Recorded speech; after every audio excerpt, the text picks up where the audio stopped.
ফিলিস্তিনের গাজা উপত্যকার রাফা শহরে অভিযান চালালে সেখানে ব্যবহার হতে পারে এমন অস্ত্র ও গোলাবারুদ ইসরায়েলকে সরবরাহ করবে না যুক্তরাষ্ট্র। মার্কিন প্রেসিডেন্ট জো বাইডেন নিজেই এমন ঘোষণা দিয়েছেন। এর মধ্যেই ইসরায়েলের জন্য পাঠানো মার্কিন একটি অস্ত্র ও গোলার চালানো আটকে দিয়েছে বাইডেন প্রশাসন।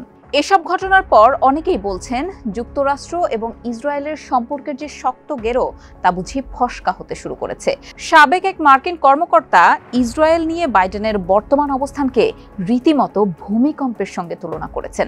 জর্জ ডব্লিউ বুশ প্রশাসনের সময় কাউন্সিল অন ফরেন রিলেশনস এবং নীতি উপদেষ্টা হাস ইসরায়েলি সংবাদপত্র হারেজকে দেওয়া এক সাক্ষাৎকারে বলেন, এই দুই দেশের সম্পর্ক কিছু সময়ের জন্য অবনতি হচ্ছিল। রাফায় অভিযান চালিয়ে কফিনে শেষ পেরেকটা ঠুকেছে ইসরায়েল। রাফা ছিল সেই ঘর যা উটের পিঠ ভেঙে দিয়েছে।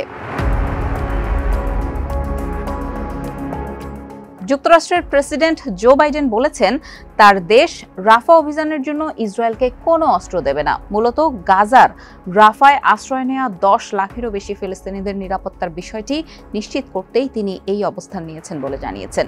মার্কিন সম্প্রচার মাধ্যম সিএনএনকে দেওয়া এক সাক্ষাৎকারে জো বাইডেন বলেন, মার্কিন যুক্তরাষ্ট্র এখনও ইসরায়েলের প্রতিরক্ষার জন্য প্রতিশ্রুতিবদ্ধ এবং আয়রন ডোম, রকেট ইন্টারসেপ্টর এবং অন্যান্য প্রতিরক্ষামূলক অস্ত্র তারা সরবরাহ করবে। কিন্তু ইসরায়েল রাফায় অভিযান চালালে সেখানে ব্যবহৃত হতে পারে এমন অস্ত্র ও গোলা আমরা সরবরাহ করব না।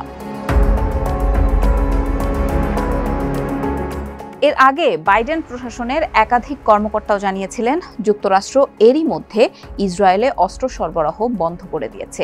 নাম প্রকাশ না করার শর্তে এক মার্কিন কর্মকর্তা বলেন, মনে হচ্ছে ইসরায়েলি নেতারা রাফায় অভিযান চালানোর সিদ্ধান্ত গ্রহণের ক্ষেত্রে এগিয়ে যাচ্ছে।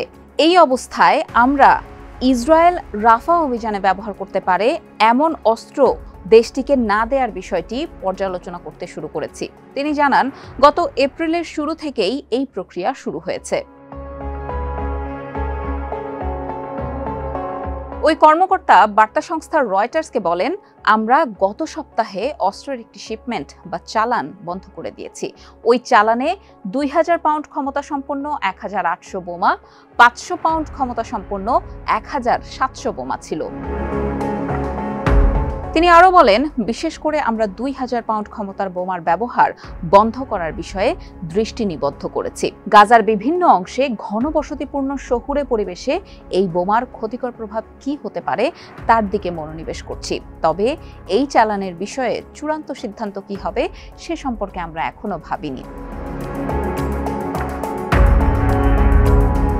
ইসরায়েলি নিরাপত্তা বিশেষজ্ঞরা বলছেন, অস্ত্রের চালান আটকে দেওয়ার ঘটনা রাফাতে পরিকল্পিত অভিযানকে প্রভাবিত করবে না। যদিও ভূ রাজনৈতিক বিশ্লেষকরা বলছেন, যুক্তরাষ্ট্রের এই পদক্ষেপটি মূলত প্রতীকী। এর মাধ্যমে তারা ইসরায়েলকে গুরুত্বপূর্ণ বার্তা পাঠাতে চায়। বাইডেনের হুমকির পর জাতিসংঘে নিযুক্ত ইসরায়েলি দূত গিলাড এরডান এই নিয়ে হতাশা প্রকাশ করেছেন। ইসরায়েলি সম্প্রচার মাধ্যম কান রেডিওকে দেওয়া সাক্ষাৎকারে গিলাড এরডান বলেন, যুদ্ধের শুরু থেকেই যে প্রেসিডেন্টের প্রতি আমরা কৃতজ্ঞতা জানিয়ে আসছি তার এমন বক্তব্য মেনে নেওয়া কঠিন এবং তা অত্যন্ত হতাশাজনক। আভিম আহমেদ নামে সাবেক ইসরায়েলি গোয়েন্দা কর্মকর্তা বলেন, বাইডেন প্রশাসন রাফা অভিযান বিলম্ব বা থামাতে ইসরায়েলকে বাধ্য করতে গুরুত্বপূর্ণ যুদ্ধাস্ত্র আটকে রাখলেও এটি ভুল যে এই অস্ত্র ও গোলাগুলো ইসরায়েলের পরিকল্পিত অভিযানের প্রয়োজনীয় ও অবিচ্ছেদ্য অস্ত্র ছিল। আভিম আহমেদ মনে করেন, বাইডেনের বিবৃতি হামাস ও ইরানকে উস্কে দিয়েছে এবং এই অঞ্চলে মার্কিন মিত্রদের ঝুঁকির মধ্যে ফেলেছে। তিনি রাফায় ইসরায়েলি বাহিনীর ধীর ও সুনির্দিষ্ট অভিযান আশা করেন, যার মাধ্যমে তিনি বিশ্বাস করেন ইসরায়েল সম্ভবত যুক্তরাষ্ট্রের বর্তমান অবস্থানের সঙ্গে সরাসরি সংঘর্ষের পথ এড়াতে পারে। রাজনৈতিক ঝুঁকি সংস্থা ইউরেশিয়া গ্রুপের মার্কিন পরিচালক ক্লেটন অ্যালেন বাইডেনের সিদ্ধান্তকে গণমাধ্যমে শিরোনাম দখলকারী পদক্ষেপ হিসেবে দেখছেন, যা ইসরায়েলি ক্ষমতার ওপর চূড়ান্ত প্রভাব ফেলতে পারে। তিনি মনে করেন, বাইডেনের এমন অবস্থান মার্কিন সহায়তার বেশিরভাগ ক্ষেত্রে প্রভাব ফেলবে না বা ইসরায়েলের প্রতি মার্কিন সহায়তা সত্যি কমাবে না। তারা ভবিষ্যতে ইসরায়েলকে সহায়তা দেয়া অব্যাহত রাখবে।